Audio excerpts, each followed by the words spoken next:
Well, and a very good day to you all. I do trust you're all doing well. I pray for you every day. I pray that we'll be back together soon as this COVID pandemic goes behind us. But until then, we'll continue producing these videos on the books of the Bible. I trust you're getting a great deal of information out of these lessons. And my great desire is that the Holy Spirit touch your heart with the message and that you find a great application for your own life. I know when we get into the minor prophets, we're dealing with information that typically is not where we go when we open our scriptures for a time of devotion. So I understand that that being the case, that perhaps these particular lessons may be a little bit outside of your wheelhouse, but nonetheless, I think there's some great information in the minor prophets. And although they are going back to the very same theme over and over again, and that is that they're warning the children of Israel, the children of Judah, that God is going to bring a great visitation of an empire to take them out of their land. And it is in response to the idolatry and the iniquity of their kings. But God's trying to communicate a great lesson overall as well, and I think we can look at that today. Today we get into the book of Amos. Amos is one of the great minor prophets, although rather obscure in his origin, but he has an amazing thing to tell us. And so let's get right into the study. So let me collapse this out and we'll begin with our PowerPoint. Again, Amos, as we have done with every other of the Old Testament books, we've looked back at the ancient Hebrew word. That is the title of that book in the Hebrew Bible. For the many of the books of the Torah and many of the books of the history section, the names are changed a little bit from what we have in our Bibles. And yet when we come to the books of the prophet's name is attached to each of the books. So for the last several weeks, we've been looking at the names of the prophet and what they mean in the Hebrew language. Amos, in the same way, refers to a burden or a load. And the question might be, are we talking about that Amos is a burden to those he's prophesying to, or are we referring to Amos as a burden and the burden of the Lord was upon him, and therefore he had to fulfill the ministry? But nonetheless, either way that you look at it, Amos's name means a burden or a load in the ancient Hebrew language. A little bit of detail about Amos and the book. It's the seventh book of the genre of the prophets. We'll see as we go through the rest of the minor prophets, there are a number of 12 of the minor prophets, and he is the third of the minor prophets. So we're moving through the prophets rather rapidly, and it won't be long and we'll be through with the whole of the Old Testament. But Amos, kind of an interesting story, and let's pick up some of the thoughts here. He mentions of himself that he is a shepherd of Tekoa. It's almost like this is a cultural occupation for this particular region, and he's just one of the shepherds of the region. So, kind of interesting. We'll talk a little bit more about that in a few moments. I did want to show you where Tekoa is. So here we have a map of the first century, and we've taken a look at the lower half of this map because this is the realm of Judea, and you can see Judea listed right here across the size of the page, and you see Jerusalem here. The Mount of Olives is identified here. 6 miles south of Jerusalem is the town of Bethlehem. Another 6 miles and you come to the region of Tekoa. Now you can tell from the map here, from this topographic map, that you have a lot of mountainous areas here, The Dead Sea is 18 miles to the east of Tekoa. But this is a very harsh region of the wilderness. This would be part of what is known as the wilderness of Judea. And of course, that would have gone all the way down into Beersheba and swing up near the Dead Sea by En-Gedi and all the way up to Jericho. So a lot of this is the wilderness of Judea. So it would have been in this region where Jesus, after his baptism in the Jordan River near Jericho, that Jesus would have gone into the wilderness to be tempted of Satan, where he fasted for 40 days. So this is a very bleak area where Tekoa is located. And that brings the question as to what else would be an occupation in Tekoa other than being a shepherd, to go out into the wilderness with a herd of sheep to graze. So there are not a lot of industry going on here in Tekoa, and really a kind of a backwater location. So that being said, it is interesting that Amos identifies that this is the place where he is from, Tekoa.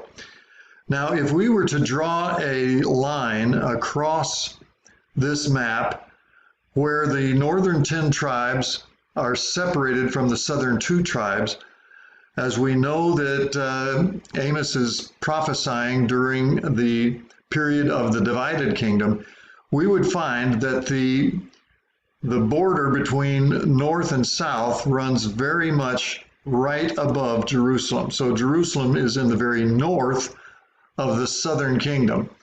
And so here's Tekoa, just a few miles to the south of the border that separates the northern 10 tribes from the southern 10 tribes.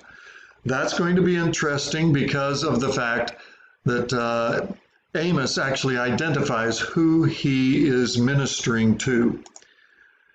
So let's go back to our slide. The next point is that we recognize that his writing is rather crude or unpolished, if we could use that terminology, especially in contrast to Isaiah. Now, we said of Isaiah that he is looked upon as the prince of the prophets. His writing is superb, so well positioned in society. He is an aristocrat, he's a priest, he is a confidant of the king. So it's amazing how elevated his station of life was, and he writes so beautifully. Some scholars even refer to him as the Shakespeare of the prophets because of the language and the beautiful classical expressions that he uses in his writing. And compare that with Amos, who is portrayed as a shepherd, one who is from a very low region of acclaim in Israel, a little region of Tekoa. And for this, he is much more of a crude and unpolished individual, a shepherd by trade. So his writing demonstrates a little bit of that crudeness, a little bit of that lack of sophistication, if you will. And he is acknowledged as being unlearned in a lot of things. Well, what that really points to, and I think that's worthy of consideration, is that God can use anybody. It doesn't have to be one of high education, of high stature in the community, for God to speak a word into. And he can be used of God to communicate very, very powerfully, very effectively in the society in which he lives, and even speaking to those that are outside of his close proximity. So Amos is a great illustration for us of the work of God in an individual that we would not typically see as one that would rise to the level of a prophet. So Amos is self-proclaimed shepherd of Tekoa. His writing is not so polished, but nonetheless, he receives the word of the Lord and delivers it with power. And let's talk a little bit about that. He is a contemporary of Hosea and Isaiah, although probably his ministry begins a few years, maybe even a decade or so before Hosea and Isaiah begin to minister. But nonetheless, he has a very long and enduring ministry. The context of the storyline in the book of Amos is that he's prophesying to the northern kingdom of Israel and proclaiming an impending judgment. The Assyrian army is going to come and conquer the northern 10 tribes and lead them away captive because of their sin and their failure to walk in the principles of the Mosaic covenant. And so that's his great message. Now, the point that is important to see here is that Tekoa belongs to the south. It belongs to Judah. And nonetheless, God has called this shepherd to speak unto the king of the north, into Israel, and prophesy the word of the Lord to the northern kingdom. Now, that is important to see that God could call even someone from the south and use him as the instrument to speak to the king of the north. Now, many of these prophets of this day, Hosea, Isaiah, and Amos, are all hitting on the very same theme, this theme that God is going to bring a judgment upon the northern 10 tribes because of their idolatry. They have walked in idolatry from the moment they separated themselves from the southern 2 tribes. If you recall the story where Rehoboam, the king of Israel, United Kingdom of Israel, he makes a declaration that he's going to raise the taxes. And of course, this separates the northern 10 tribes away from the house of Judah. And they say, we will not have anything to do with the house of David because of this decision.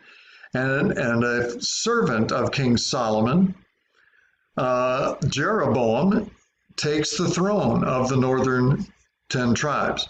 So you have Jeroboam in the north and Rehoboam in the south. Rehoboam is of the line of David. Jeroboam is just a servant of the household of Solomon, but he is crowned king. Jeroboam, to make sure that the division between Judah and Israel was clean and that there was nothing yet hanging on, he told his people to build 2 temples in the north, one up in Dan, which is in the very north, and one in Bethel, which is very close to the border of Judah and Israel. They're to build these 2 temples. He made 2 golden calves, and he put these calves in these temples, and he told the children of Israel, these are the gods that brought you out of Egypt. Worship here. Do not go down to Jerusalem. If you go back to Jerusalem to worship Jehovah, what purpose is there in having 2 separate kingdoms? So to make the separation complete, he establishes 2 golden calves, and he tells the people to worship within the confines of their border. That is idolatry, and it remains until they are taken by the Assyrians. So throughout their history, they have these 2 golden calves on north and south ends of the nation, and these are the temples that Jeroboam set up. And so, obviously, since now the northern 10 tribes are idolatrous, they are unable or unwilling to get rid of these idols, this presents a major concern for the prophets, whether they rise from the north or from the south. The message is still the same, and it's very clear that this cannot be tolerated, that this idol worship violates the very first 2 laws of the 10 commandments. Number 1, thou shalt have no other gods before me. And the second one, thou shalt make no graven image.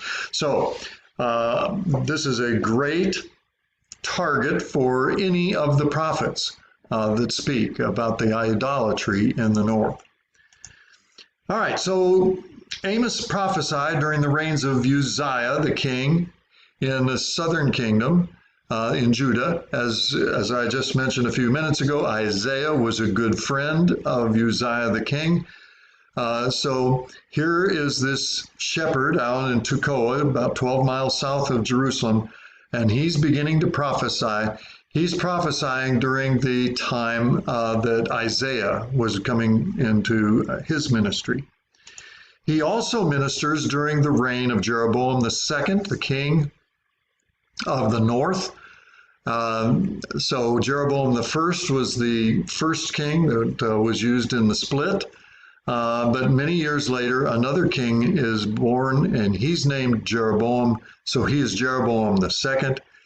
And during Jeroboam II's reign, there was a priest of Bethel, which was the place of the idol, the golden calf, that Jeroboam I set up.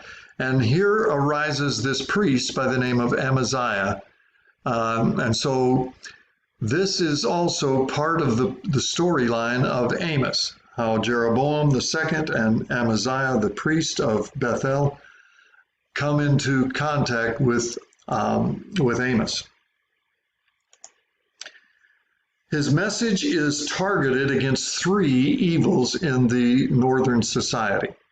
And we'll talk about those in some detail in a moment, but I just want to lay this out as part of the outline that there are three specific evils that are manifested within the realm of the northern 10 kingdoms that Amos felt it was absolutely necessary to address. And of course, what made him feel this is the Lord of heaven came down and pulled him out of the sheepcote from following after the sheep.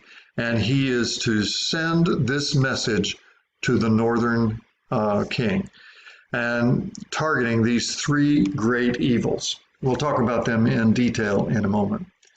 Now, I'd like to spend just a minute or two, although you might think we've already done some background. What we've done here is basically lay out a little bit of the contextual history of the book of Amos and some of the things that were going on around about, especially with Hosea and Isaiah, the fact that he is unpolished and Isaiah is polished. So this is a little bit of at least an introduction to the book of Amos. But now I'd like to deal with some particular background that we'll see in the next slide. So the background, I think, is very important, and it really speaks to an issue in our own lives. So here's the background of the storyline. What's going on in Assyria? Because we have been told that the Assyrians are the ones that are going to come and conquer the northern 10 tribes, lead them away into exile, and actually disperse them to the point where there is no remembrance of them. They are completely absorbed in the Assyrian Empire. But what's going on that has created this environment where these three evils rise to the surface? Well, just almost amazingly in coincidence with the life of Amos is that there was a 60-year period of peace from any invasion in all of Judah and Israel. So the Assyrians were, although they were ultimately going to be captured by the Assyrians, there was a 60-year period prior to the empire being established in Assyria where there was no war going on. There was no conflict with any nation round about Israel and Judah. And it is in this time that Amos starts preaching. So it is a time of relative prosperity and peace.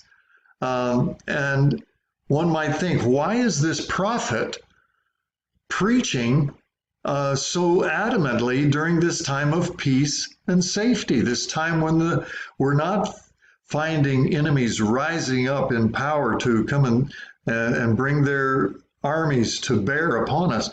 What is it about this man that he's spending the time when we believe we're at a time of peace and a time of prosperity, that he's calling attention to the fact that one of these days we are going to be conquered by the Assyrians?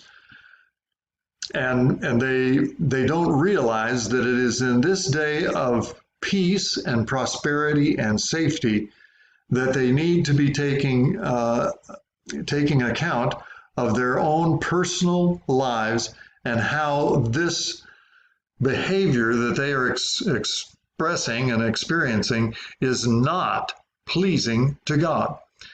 So there's a 60-year period of time when Assyria is not warlike, it is not expansive in thinking, and Judah and Israel become enlarged and strengthening their borders.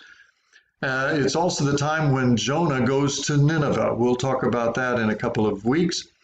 But here is the same time frame when there's this kind of quiet going on in Assyria. And through trade and agriculture and conquest, they were able to bring prosperity to the people. So even Israel and Judah would do a little bit of expansion, of taking in additional cities and a little bit of territory, and bringing a great more wealth into their nation. They weren't having to pour great resources into their army and protection. And so as a result of this, there was a generalized expansion and building of the economy. There was great prosperity. Some even tribute from surrounding nations was coming in to Jerusalem for peace accords and treaties. So all of this time is a time of what appears to be the blessing of God. Now, the problem is that the leadership in Assyria changes near the end of that 60 years, and this monarch decides that he needs to set out on a world conquest. He wants to build an empire. Ultimately, he wants to conquer Egypt.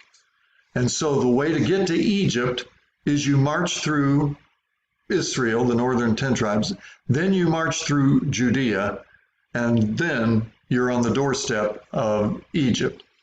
Well, the problem is that God was raising up the Assyrians to come and conquer the northern 10 tribes, to be the instrument of his judgment upon the northern 10 tribes for their idolatry.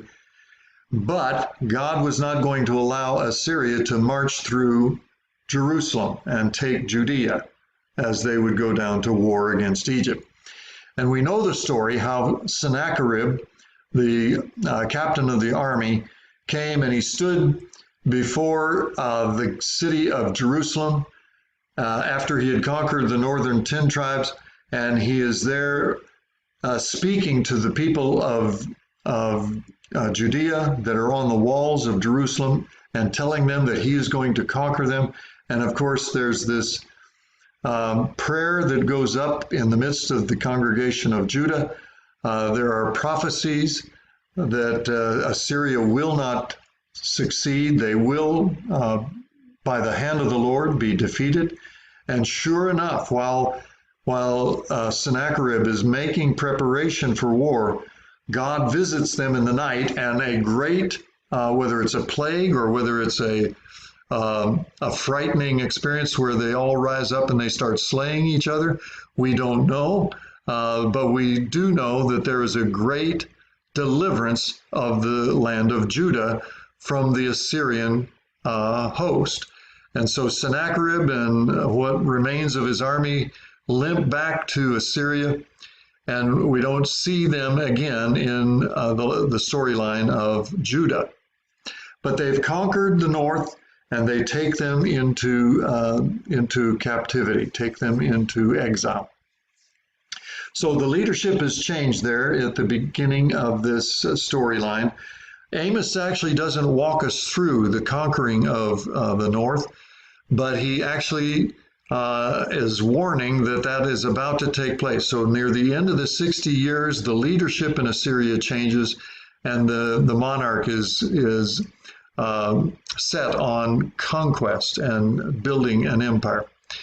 So it was during the time of the prosperity of wealth prior to the new monarch in Assyria that Amos was called to prophesy to the northern 10 tribes.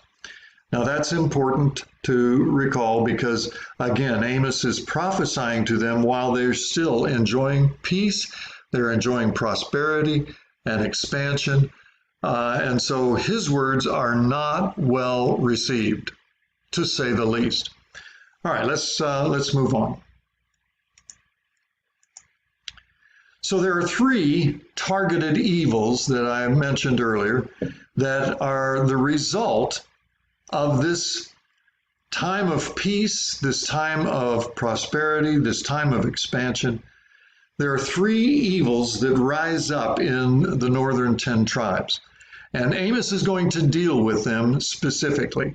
I want to just touch on them in a summary, kind of an outline here of the three evils, but he spends a great deal of time through the book of Amos talking about each of these and how they are such an abhorrence to the Father, and how because of the children of Israel's involvement in this type of behavior, there is going to be a judgment.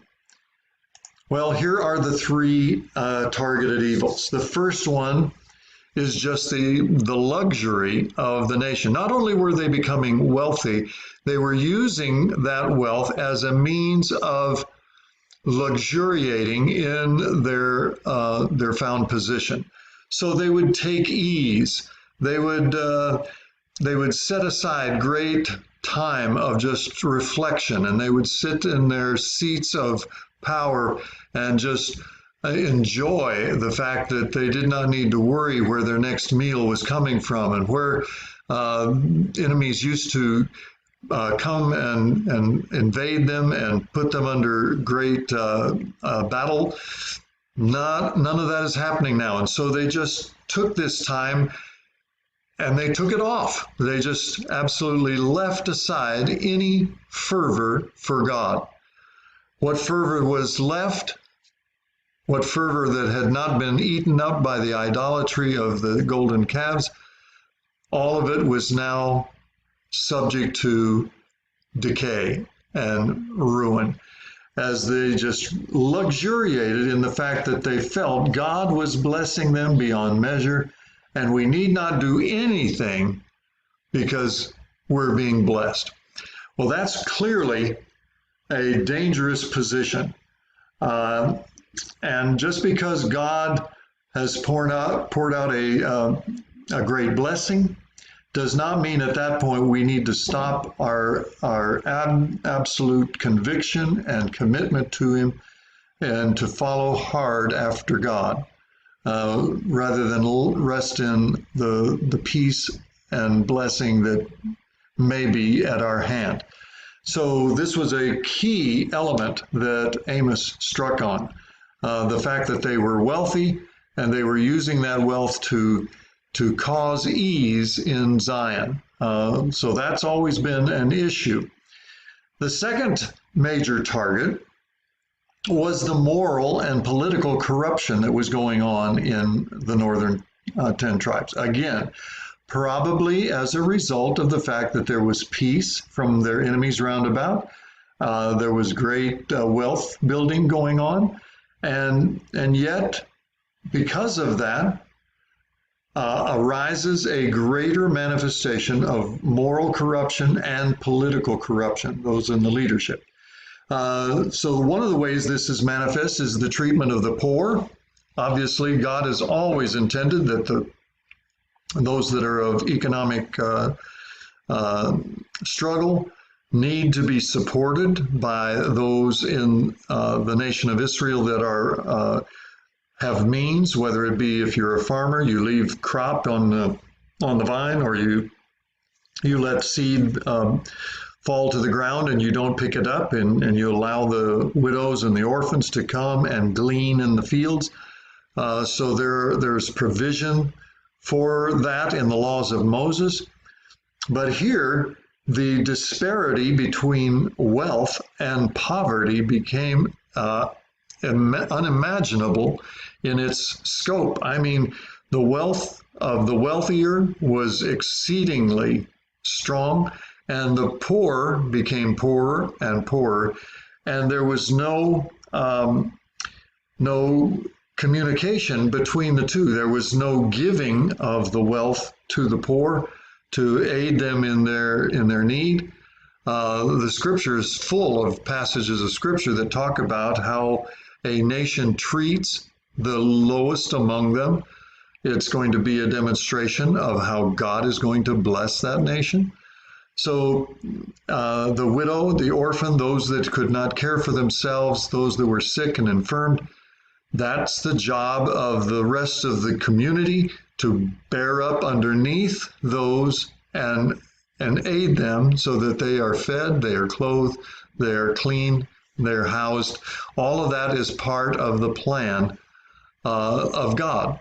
And so what we see in the north, these 10 tribes in the north, they were taking an opportunity as long as it was there, as long as this blessed peace was around them and they were celebrating it.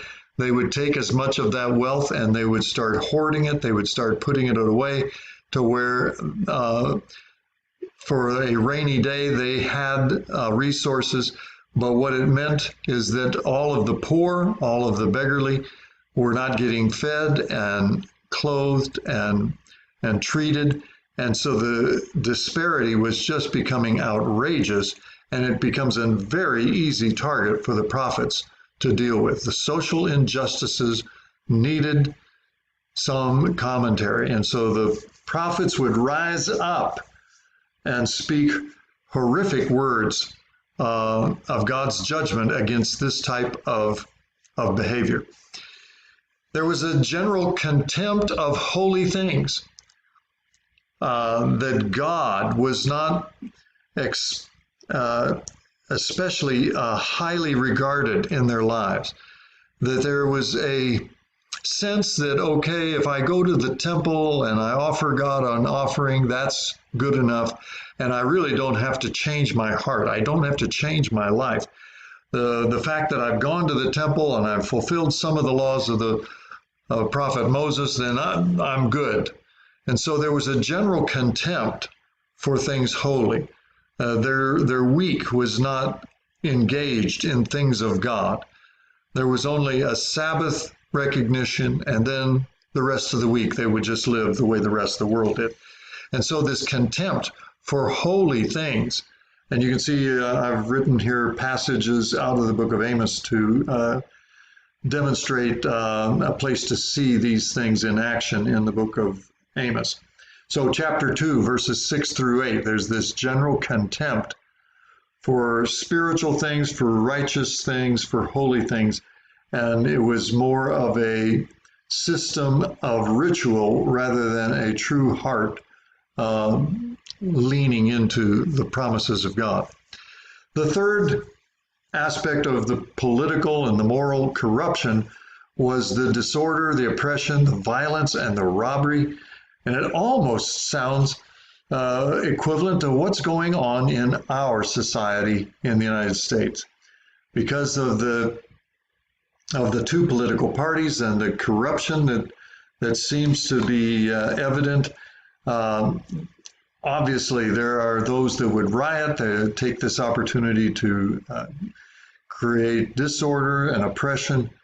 And surely if we look at the churches of the land, there are many people that just go to church just to show up. It's a thing to do. It's not a place to really bow my heart before the Lord. And obviously the treatment of those that are less fortunate than ourselves, that is an image of our land. So these three targeted evils, it's fascinating. You can find them so prevalent in the world in which we live. Time of luxury, time of great produce and wealth building. The idea that the treatment of the down and out, that separation between the wealthy and the poor is growing greater and greater, and a contempt for holy things. People will go to church on Sunday, but it has no impact on them, and ultimately the nation can erupt into disorder and violence and robbery out of political considerations. Now, the third targeted evil, and this one again gets a great deal of attention in the book of Amos, as well as many other prophets. They were showing outward worship, but it was not acceptable to God. Just because you've come to the temple, just because you've come and made a sacrifice, does not mean that your sacrifice is acceptable to God, because it's always an outward show that you're trying to accomplish here. It's not an inward heart that God is touching and changing unto his likeness. So although religious fervor was high, the true spiritual devotion to God was utterly lacking. Now we find that in chapter 8, verses 5 through 6. And this imagery is portrayed to a very high degree. So these three great evils are addressed throughout the book of Amos. Now, I don't want to spend a great deal of time talking about the conclusion of the book of Amos. I do want to spend the next portion of this lesson talking about an interesting perspective on Amos and how he asserts his authority. But I do want to comment on the fact that the book of Amos does conclude with a day of looking forward to a great and glorious day of the faith of Christ Jesus. The Messiah is going to come, and it's going to usher in a time of true peace, of true prosperity, of true righteous believing. And so I don't want you to get the understanding that Amos is completely demoralizing. His great message is to the northern 10 tribes that there is a judgment coming because of your actions. But in the conclusion of the book, he does bring a reality to the grace and mercy of God that will be displayed in the coming of the Messiah. Okay, I'd like to spend just a few minutes talking about an aspect of the authority of Amos. Now remember, he is not a man of high esteem. He is not one of the aristocrats of the day. He's not like Isaiah, who was a priest, who was a confidant of the king, who could speak eloquently and demonstrate his great understanding and his great education. Amos is a shepherd. He talks like a man of the field. He talks with a very crude and rough meaning, and yet he has the word of the Lord. But he has to establish himself as a prophet. He has to establish himself as a recognized authority, authorized by God to speak the words he's speaking. And I take for this a passage out of Amos 7, 2 verses. Let's just read these 2 verses. Then answered Amos and said to Amaziah. Amaziah, again, is the priest of the temple at Bethel, this temple of the golden calf, which Jeroboam the first set up. And Amaziah was trying to protect Jeroboam the second. He was trying to protect the king from all of this negative and doomsday verse from this man by the name of Amos. So Amaziah steps forward and he speaks to Amos and he says, "How is it that you only speak evil of the king? Why can't you say anything good about the king?" And this is Amos's answer. And Amos answered and said to Amaziah, "I was no prophet, neither was I a prophet's son, but I was a herdsman and a gatherer of sycamore fruit. And the Lord took me as I followed the flock and said to me, Go, prophesy unto my people Israel. So it's interesting, and I'm sure you've heard the phrase, I am no prophet, nor am I the son of a prophet. This is where it's from. This is the passage that that phrase finds its origin. It's in the book of Amos, and Amos is just commenting to this priest, Amaziah. He's basically saying, look, I have no pedigree. I have no heritage. My father was not a prophet. He didn't enroll me in the schools of the prophet. I don't know anything other than the fact that God called me to be one that uses his voice into your behavior. So he's a prophet of the Lord, called without education, without training. He is called of God to speak the word to this northern 10 tribes. That's it. And he does so with obedience that is remarkable. But even so, he has to have some authority. He's got to be able to demonstrate that he has the word of the Lord. If he doesn't, then he will be taken as a fool. He will be taken as a man that's just lost his marbles, and he's out just speaking things that have no sense, that there's no true reality in anything he says. Here he is, he's talking about Assyria coming and conquering us. Really, Assyria is no strong man. Assyria is not out to build an empire. Assyria is leaving us alone. We have peace and safety, and we are prosperous in this time. So Amos has got to demonstrate something of his authority. At this point, I'd like to use the illustration of Elijah. Elijah needed to demonstrate his authority, that he had a word from God, but that authority needed to be validated. God needed to demonstrate that this truly was, in case, the fact that he had sent this prophet unto the king Ahab. And so Ahab is greeted by Elijah one day, and Elijah just blurts out to him, "It's not going to rain again until I say so." Well, who's to say that this strange-looking man, the first time I've ever seen him, who's to say he's a prophet, that he's a real prophet? And he's telling me that he's going to control the weather? Really? Who can control the weather? And now he's telling me it's not going to rain again until he says so. So are we saying that the minute it starts raining, he's going to come out and say, "See, I told you it started raining"? We didn't hear you say it was going to rain. Well, I did say so, it was going to rain. No. This all has to be done in the presence of the king so that there is absolute verification that he is truly the prophet. So the minute he says it's not going to rain, the likelihood that Ahab was in fear that a famine was going to begin and it wasn't going to rain again until Elijah gave the word, the likelihood that that was the case is remote.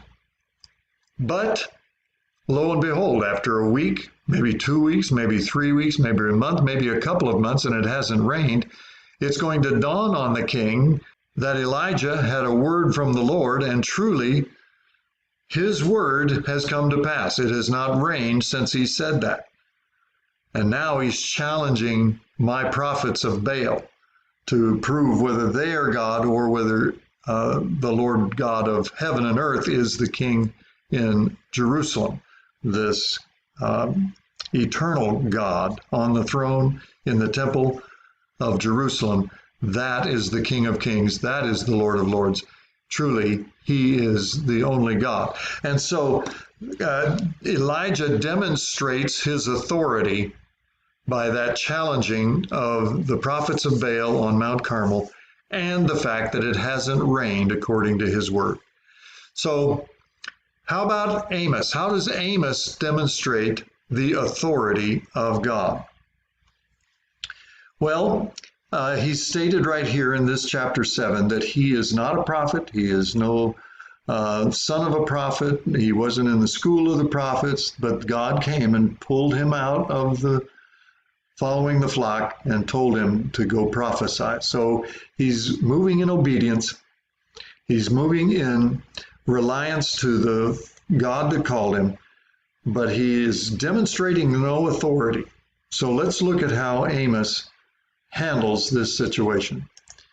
And it comes from this expression, for 3 transgressions and for 4. Isaiah doesn't use this type of language. Jeremiah does not use this type of language. So here's this expression, for 3 transgressions and for 4. Now Amos is going to use this expression over and over and over again in chapters 1 and 2, where he is taking a thought. If you trace back to the Old Testament in the book of Exodus, there are a couple of passages in the book of Exodus where this idea of 3 and 4 come into play. It's also found in the other books of the Torah, the book of Deuteronomy, this idea of 3 and 4. Over and over again, we see this expression. But here in Amos, Amos takes this expression and he uses it as a way of drawing our mind back to those passages out of Exodus, but also drawing our mind forward to what is God about to do. So let's look and see what this looks like. There's a reference, I'm going to use the one in Exodus 34 for illustration's sake. Here's the verse. Keeping steadfast love for thousands, forgiving iniquity and transgression and sin, but who will in no means clear the guilty, visiting the iniquity of the fathers on the children and the children's children to the 3rd and the 4th generation. So here's an expression that is used over and over again when God is expressing the attributes of his name. Actually, he uses this as a way of defining his name. This is my name. Keeping steadfast love for thousands, forgiving iniquity and transgression and sin. God is actually saying this is part of his name. This is who he is, but will in no wise clear the guilty. So although he is a forgiving God, he is a God that will bring judgment and justice, true righteousness to bear on the workers of iniquity. But that iniquity is visited on the children, the children's children to the 3rd and the 4th generation. Almost as if he's saying, you can look that there is a time when God may wink at a sin, would allow a sin to have its manifestation in life, maybe even to the 2nd generation, maybe to the 3rd, but on the 4th one, God's going to deal with it.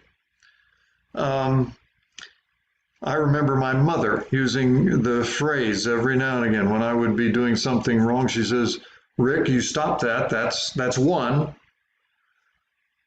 Then if I did it again, she said, that's 2. If I did it again, that's 3. And if I did it a 4th time, man, that was it. The boom would be lowered. So a little bit of that understanding goes on here, is that there is a 3rd and a 4th generation that is going to see the result of sin, and it's actually going to be visited upon them, and then God is going to deal with it in its extremity. Let me show you how Amos uses this. Let's draw, for illustration's sake, a map of the land of Palestine. So we're going to look at this phrase, for 3 transgressions and for 4. Here we have the coastline of Israel. So the Mediterranean Sea is out to the west. And if you go interior to the land of promise, you'll see another set of bodies of water. You have the Sea of Galilee in the north. You have the Jordan River, and it dumps into the Dead Sea. And this forms for us a little bit of a framework upon which we can hang the prophet's message about for 3 transgressions and for 4. Now, remember, Amos's ministry is for the northern 10 tribes. So if you were to kind of draw a circle around that region that was inhabited by the northern 10 tribes, it would be like that. So southern Judea, southern tribes, is just to the north of Jerusalem and then sweeping down to the south. And here's the little city of Tekoa. And now Amos is going to start prophesying to the kings of the north. And here's his first message. The word of the Lord for Damascus, for 3 transgressions and for 4. Well, God is going to judge Damascus for her evils, for her sin. And so here is the prophet bringing Damascus into view. Now notice where Damascus is located.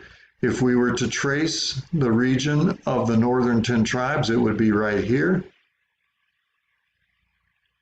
So Damascus is a close proximity to the northern 10 tribes, and as a result, Damascus would have been an enemy. Well, now, why would this be so important for Amos to bring forth a judgment of God against Damascus for 3 transgressions and for 4, the word of the Lord against Damascus?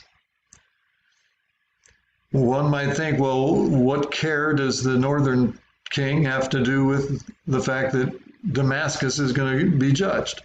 Well, for this point, he probably hates the city of Damascus. He hates the rulership in Damascus, and Damascus has posed a threat to him over the years.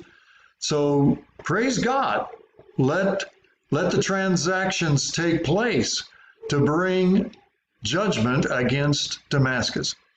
Well, he goes on in chapter 1, in verse 6, he says, for 3 transgressions and for 4, the word of the Lord against Gaza.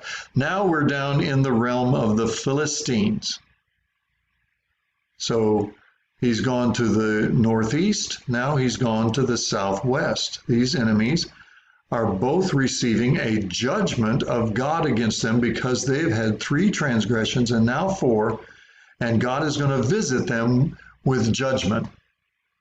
Well, these northern kings are going, well, that's good. That's great. God needs to judge those wicked people. Then for 3 transgressions and for 4, the word of the Lord against Tyrus. Okay, this is also just north of Israel. It's up into the land of Phoenicia, modern day Lebanon.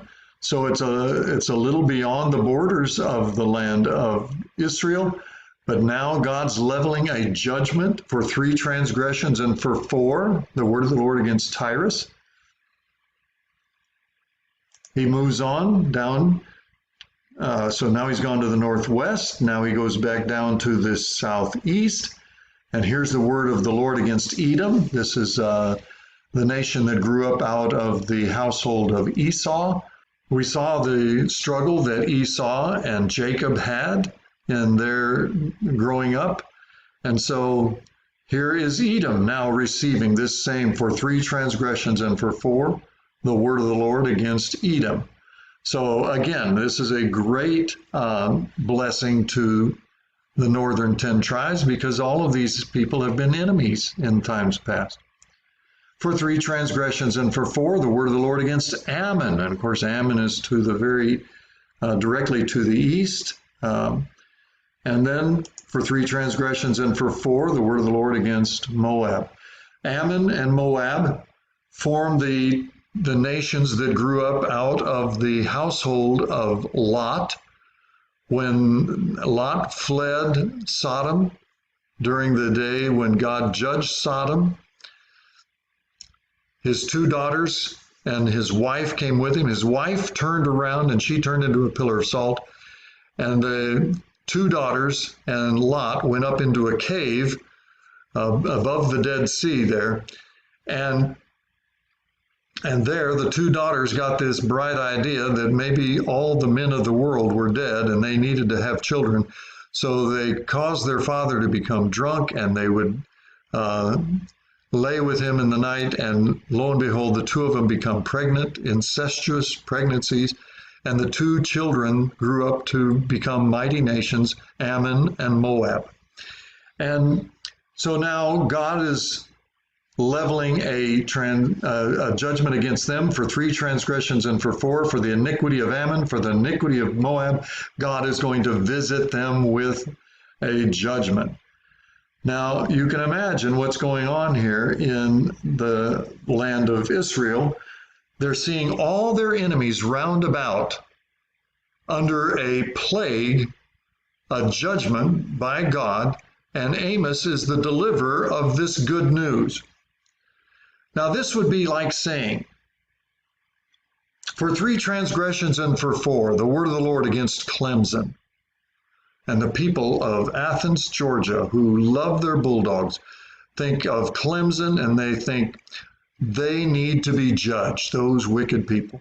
For 3 transgressions and for 4, the word of the Lord against Alabama. The people of Alabama, they need judgment. For 3 transgressions and for 4, the word of the Lord against Tennessee.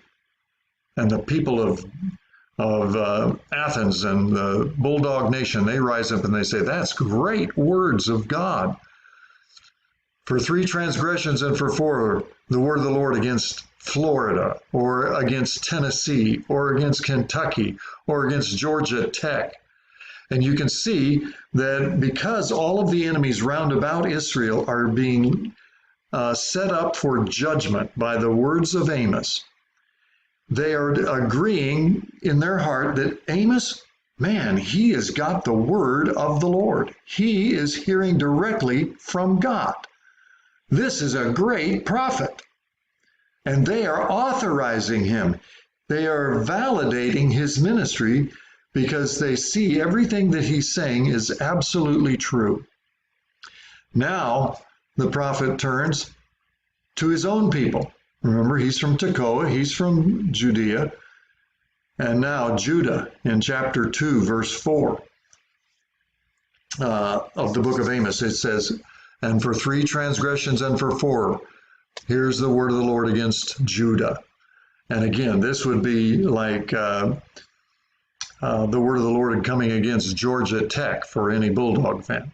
So you can see that it is being absolutely spoken on behalf of the heart's desire of the king of the north. But then, now that they have painted a complete picture of the enemies round about Israel, and Israel is feeling very good about this message and feeling very good that this man is receiving the word of the Lord, Amos turns, and in verse 6, he says, now for 3 transgressions and for 4, the word of the Lord against Israel. Oh my goodness, all of a sudden now they cannot turn and say, wait a second, this is a false prophet. This prophet has no bearing. We don't believe anything he's saying, because they've already validated in every one of these other statements for 3 transgressions and for 4. They have agreed that this truly is a prophet of the Lord, and we need to hear everything he's got to say. And when the finger points on them, all of a sudden they have no place to turn. His ministry has been validated. And now he's speaking directly to their heart. And for the next 7 chapters, the word of the Lord is going to come against Israel and their iniquity, and how that iniquity is going to bring forth a plague. From the north, Assyria is going to come and destroy them and lead them away captive.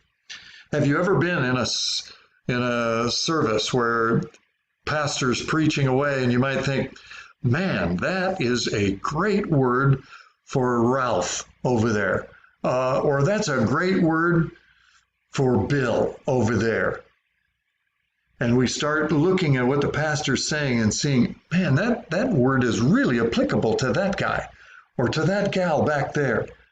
Oh man, I hope their ears are open and they're hearing what God is saying to them, because this is a word from God for them. But then the pastor might turn to a passage and he starts reading it, and it begins to be directed right at our heart. Oh my goodness, that's right where I live. That's exactly where my heart is, and how dare he speak like that to me?